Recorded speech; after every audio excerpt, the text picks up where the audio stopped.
여러분 안녕하세요. 여러분 취업 인생의 터닝 포인터 강사 문근영입니다. 자, 여러분 요새 코로나19 때문에 굉장히 나라가 뒤숭숭하고 여러분들도 이 건강관리해서는 절대 여러분들 조심하셔야 되는 그런 시기인 걸로 알고 있습니다. 항상 마스크 잘 착용하시고 그 다음에 손 위생 각별히 유의하시는 그런 여러분들이 되셔서 혹시라도 여러분들이 뭐 취업이라든지 이런 부분에서 불이익을 받는 그런 일이 절대 발생하지 않도록 꼭 유념해 주시기 바라겠습니다. 자, 요즘에 제가 경력직 분들하고 신입 분들 마찬가지로 다 이제 도움을 드리고 있는데 이런 요청이 좀 있었습니다. 외국계 기업을 가시려고 하는데 레주메를 어떻게 써야 될지를 모르겠다.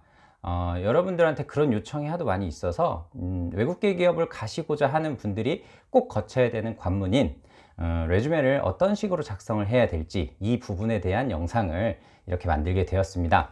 오늘도 처음부터 끝까지 집중력 잃지 마시고 잘 시청해 주시기 바랍니다. 자, 좀 전에 제가 말씀드렸죠. 외국계 기업을 가시고자 하는 분들은 무조건 이 레주메를 내셔야 된다. 꼭 필수 관문 같은 거죠. 우리나라의 이력서와 같은 역할을 한다라고 이렇게 이해를 해주시면 되겠습니다.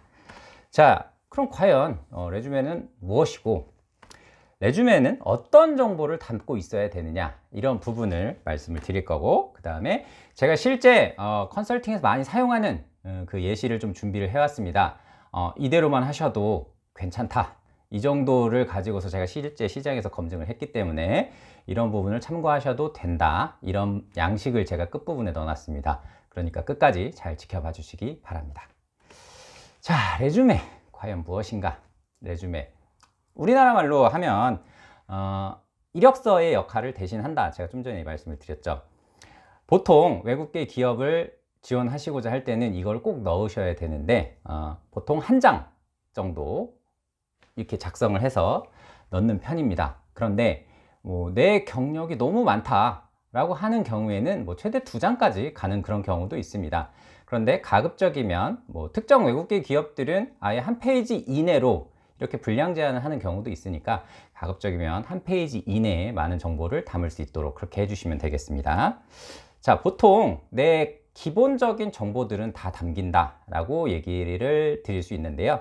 기본적으로 내 신상 관련된 개인정보라든지 그 다음에 내가 실제 어떤 업무를 과거에 했는지 그 다음에 내가 가지고 있는 자격증은 무엇이 있는지 이런 모든 정보가 포함이 되는 게 바로 레주메다 이렇게 이해를 해주시면 되고요.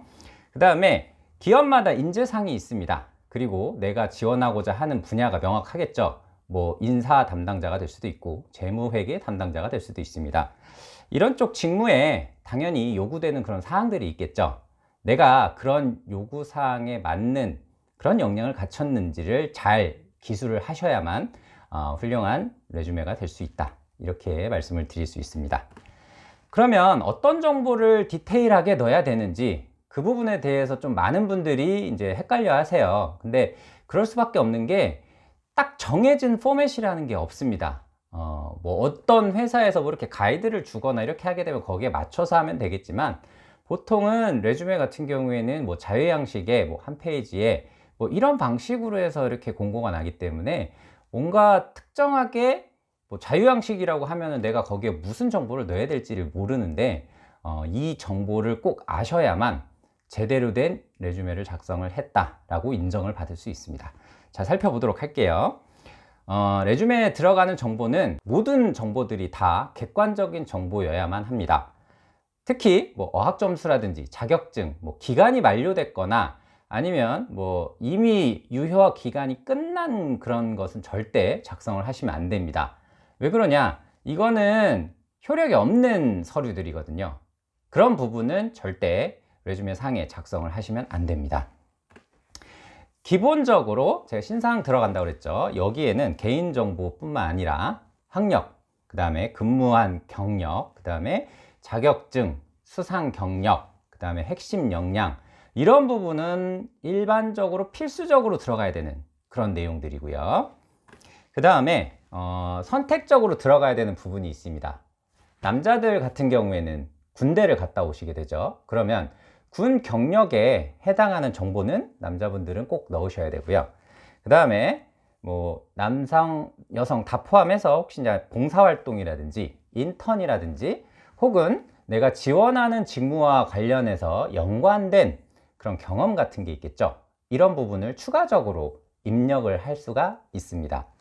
자, 그러면 제가 처음에 말씀드렸던 대로 이 페이지를 보시게 되면 여기 양식이 딱 보이시죠?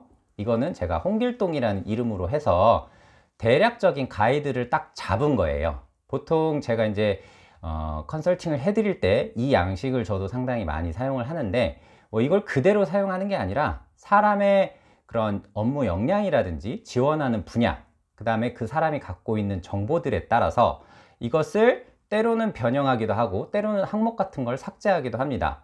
어떤 부분에서는 경력이 더 중요하다라고 하면 경력 부분을 좀 길게 하는 경우도 있고요. 이처럼 지원하는 지원자의 역량과 지원 공고난 그런 직무에서 필요한 역량들을 적절히 조합을 해서 가장 이상적인 정보들이 나타날 수 있게끔 제가 작업을 도와드리고 있습니다. 자, 정보를 보시면 맨 위에 상단에는 본인 이름이라든지 연락처 정보가 들어가야 됩니다. 왜냐? 레주메를 보고 합격을 하면 당연히 연락을 해야 되겠죠. 그런데 연락을 할 연락 방법이라든지 수단이 안 적혀 있다. 그렇게 하면은 안 되겠죠. 그러니까 꼭 상단에 이름이라든지 본인 이메일 주소, 핸드폰 번호 이런 부분이 다 들어갈 수 있도록 정보를 기입해 주시면 됩니다.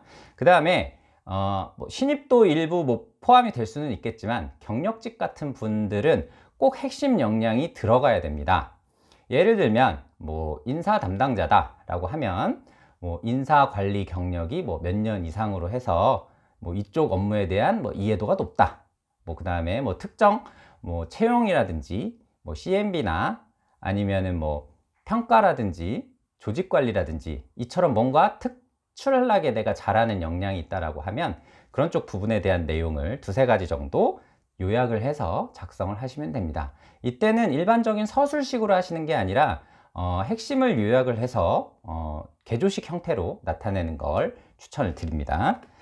그 다음에 오브젝티브 이거는 어떤 분들은 뭐 신입 같은 경우에는 간혹 빼는 경우도 있기는 한데 보통 포함을 좀 하셔야 됩니다. 오브젝티브는 본인이 지원하고자 하는 그런 직무명을 구체적으로 상세하게 작업을 해 놓으면 됩니다.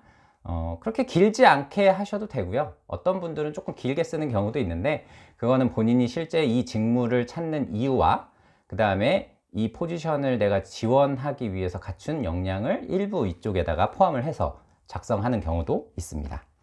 자, 그 다음에 개인적인 정보, 말 그대로 내 신상 관련된 정보, 내가 언제 태어났고 뭐 언어는 어떤 것을 하고 그 다음에 뭐 거주하는 데는 어딘지, 남성인지 여성인지 이런 개인적인 정보를 현재 기준으로 작성을 하시면 되고요. 그 다음에 뭐 중요한 에듀케이션 부분인데 학력 정보는 일반적으로 뭐 내가 가진 최종 학력을 작성하는 게 일반적입니다. 내가 학사로 졸업했다라고 하면 학사 정보까지만 입력하시고 만약에 근데 내가 석사 혹은 박사 과정까지 했다라고 하면 이 부분은 하위단에 추가적으로 작성을 하시면 되겠습니다. 자, 그 다음에 회사 경력, 이 부분이 경력직 분들한테는 가장 중요한 부분이 될 수 있습니다.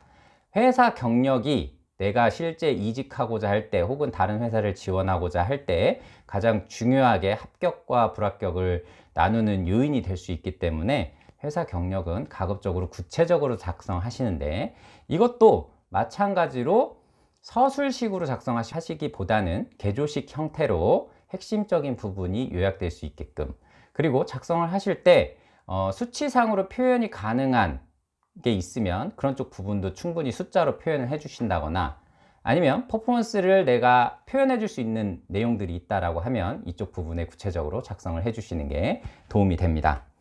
자, 그 다음에 뭐 컴퓨터 능력은 뭐 필요하니까 업무를 하실 때는 요즘에 다 컴퓨터로 하니까 당연히 컴퓨터 능력은 있으시면 좋고요.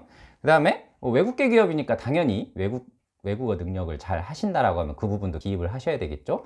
뭐 제2 혹은 제3 외국어를 할 수 있다라고 하면 당연히 플러스 알파가 되니까 이 부분에 대한 언어 능력도 꼭 작성을 해 주셨으면 좋겠습니다.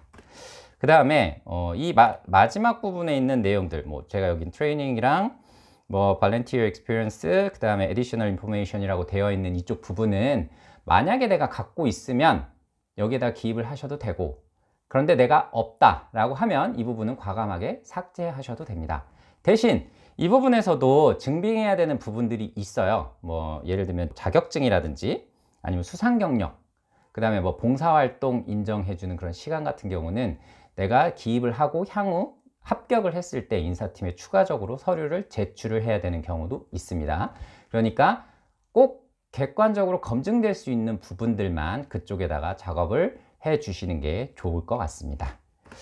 자, 이 상단에 있었던 그런 내용들, 그 개인 신상 정보부터 뭐 회사 경력 부분까지는 필수적으로 꼭 들어가야 됩니다. 내가 뭐 어디 다른 기업에 지원한다고 해서 이 부분은 빼야지 이런 게 아니라 이쪽 부분은 무조건 다 들어가야 돼요. 필수 입력 사항은 어떤 기업을 지원하시든 레주메에는 꼭 들어가야 되니까 이 부분 꼭 확인해 주셨으면 좋겠습니다. 자, 오늘 제가 좀 스피디하게 레주메에 관한 부분을 좀 살펴봤는데요. 실제로 어떻게 도움이 많이 되셨는지 모르겠습니다. 실제 이렇게 컨설팅을 해서 제가 많은 분들 합격도 시켜드렸고 이직을 또 도움을 많이 드렸었거든요. 이 레주메가 결국에는 외국계 기업을 취업하시기 위한 그 기초 관문이니까 이 관문을 모두 다 통과하실 수 있게끔 제가 오늘 알려드렸던 이 내용들 꼼꼼히 기입하셔서 모두 다 서류 합격하시는 그런 일들이 많아졌으면 좋겠습니다. 자, 여러분 다시 한번 코로나19 관련해서 항상 여러분들 개인 건강관리 잘 해주시고요. 저는 항상 여러분들의 취업을 멀리서나마 응원하도록 하겠습니다. 자, 여러분들 오늘도 시청해 주셔서 감사하고요. 여러분 취업 인생의 터닝포인터 강사 문근영이었습니다. 고맙습니다.